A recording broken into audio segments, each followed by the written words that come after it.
So I'm saying something like, obviously, this is the way I would start it normally, is I'd say something like I'm sitting here with Josh Glanc at the Melbourne International Comedy Festival, something like that. I don't know if that's how I should do it today, but that's sort of the vibe I was thinking. I think that's good. I like it. It was to the point. Yeah? Succinct. Yeah? Yeah. Where are we right now? That's where we are, right? I mean, we're here at the Trades Hall, but really we're at the Melbourne International Comedy Festival. Yeah. Have we started yet? Is this... Isn't it? Yeah, we are, yeah. Yeah.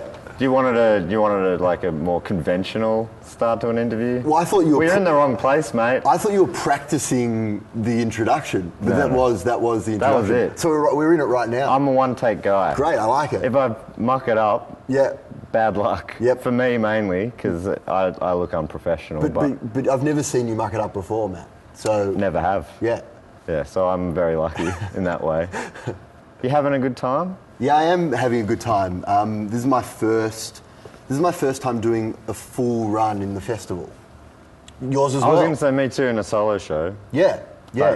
I did Comedy Zone a few years ago, which was a full run, but that was just doing a 10-minute. How long's it's a 10-minute spot in an hour show? Yeah. Yeah, cool.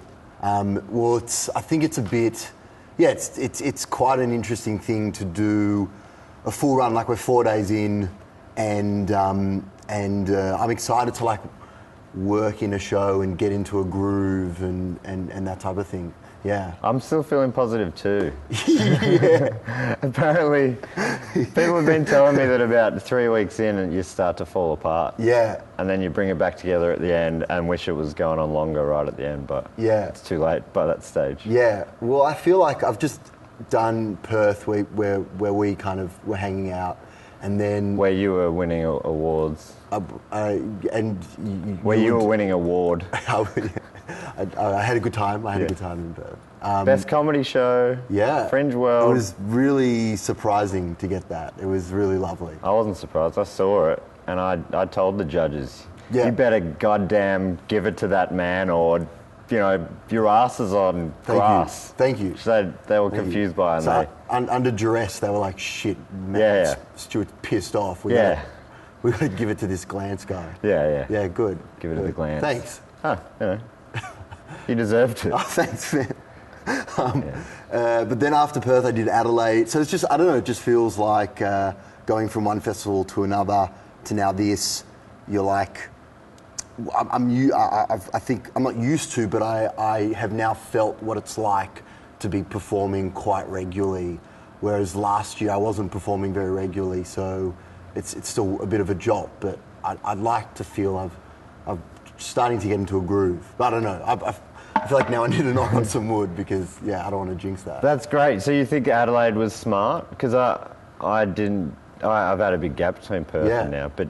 So Adelaide just kept the run going, kept the momentum. Well, I did a different show in Perth. I did the show that I'm doing now in Adelaide, and I really worked it. But I really enjoyed Adelaide. I had a really good time, which was nice because the year before I had a bit of a tough time. It can be a tough festival, Adelaide, but I really had fun, and I don't know. So I didn't really feel that much pressure or something. I don't know, the show just went well. It just, I really enjoyed it. So we get it, mate.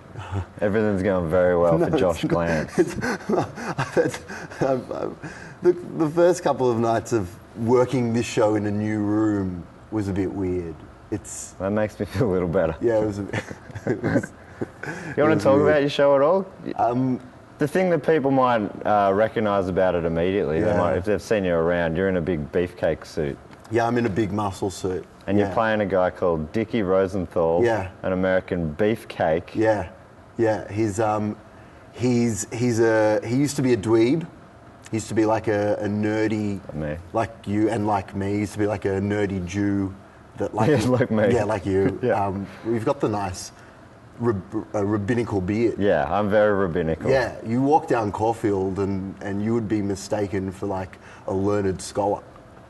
Well, that could happen. I mean, I am learned. You are learned. There's no doubt about that. So he is he's a dweeb, and he's transformed himself in some way to be a muscly guy. I did the show in Melbourne Fringe, but it's a really different show now because I worked with a director who helped kind of make it a lot more personal and kind of mix it up a bit. So it's a really different show to Fringe. Who's your director? Butt Kopinski is who's a character by a lady called Deanna Fleischer. Because Butt Kopinski was in Perth. Right, I've seen the name around. Yeah. Tuxedo Cat in Melbourne. She's a Tuxedo Cat in Melbourne, yeah. And she kind of does a solo character where she plays a private eye, and it's like a film noir type of spoof. Yes, I worked with her. I had like a few sessions with her in Perth because I think she's great. So she just helped me kind of make the story a bit more personal, and then it became a bit Jewy. Bit Jewy? Yeah, it wasn't very Jewy before. You've turned the Jewy up. Yeah, I've turned the Jewy up. And that feels good? Yeah, it does. I didn't want to, but it's where the story kind of needed to go to make it a bit better. So it's become that, yeah. So when's your show on? And for the people watching at home, or at work or on the train, or on the loo. On the loo. I watch YouTube and Facebook videos on the loo. On the loo, okay. Yeah, often. Well, this could even be to you then. Yeah, if you're on the loo or in the other places. How's my posture, by the way? I felt like I've been hunching. No, you've been good. Okay, great. But there's a whole chair that you can lean back on. Yeah. How does that feel? That feels like I'm leaning away from you. Yeah. But do you want to? Yeah. So your show, Manful. Manful. Manful. I don't really know how to pronounce. Like, it's kind of like a play on fool or fuel, as in F-U-E-L. It's on at Acme. Yep. At 8:15, and it's going to the end of the festival, and it's really fun. I don't use this term a lot, but do yourself a favour. Thanks, Matt. That's and I saw your show in Perth, and I loved it. You're a sweet man. I loved it. With a sweet heart. Good callbacks. And great callbacks. So see that. So do yourself a favour. Josh gave me a little direction, and he improved the show by 15%. I thought you said 20%. You said 20% in Perth. Yeah, it's dropped away a little. Thanks so much for coming in. Thanks, man. I'll see you later.